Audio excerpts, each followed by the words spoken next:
અહીંના બાજુ લોકસભાના સાંસદ ધવલભાઈ પટેલ એમણે થોડા દિવસ પહેલાં 2 દિવસ પહેલાં એમણે એવું કીધું કે ચૈતર વસાવા આદિવાસી સમાજને ગુમરાહ કરે છે, પણ ડેડિયાપાડામાં વડાપ્રધાન શ્રીની સભામાં 500 કરોડ રૂપિયા આદિજાતિમાંથી ખર્ચો થયો, પબ્લિક ભેગી ના થઈ, એની તકલીફ આ ભાઈને પડી છે. અમે ગુમરાહ કરતા હોય તો નેત્રંગ ખાતે લાખો પબ્લિક પોતાના સ્વખર્ચે ઉપસ્થિત ના થાત.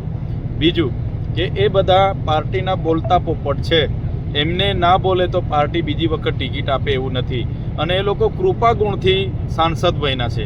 અમારા જેવા પોતાના દમથી લડવાવાળા લોકો નથી. એમને તો એમના વડાપ્રધાનના ચહેરાથી અને કમળના છાપથી જીતવું છે અને પાર્ટીના ગુલામ બનીને કામ કરવું છે. આજે આદિવાસી ઉચ્ચ અભ્યાસ કરતા વિદ્યાર્થીઓની સ્કોલરશીપ બંધ કરી દીધી, કેમ બોલ્યા નથી? આજે ખોટા આદિવાસીઓને એસટીના દાખલાઓ આપવામાં આવે છે, કેમ બોલતા નથી?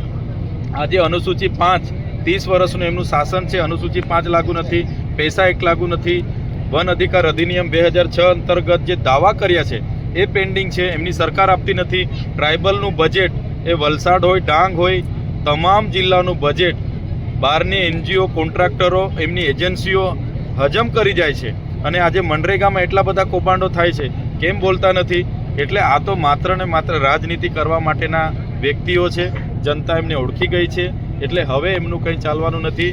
આવનારા દિવસોમાં પૂરા ટ્રાઇબલ બેલ્ટમાં પરિવર્તન આવવાનું છે, અને આમ આદમી પાર્ટી સારા એવા માર્જિનથી તાલુકાઓ અને જિલ્લા પંચાયતોમાં પોતાની સત્તા બનાવવાની છે.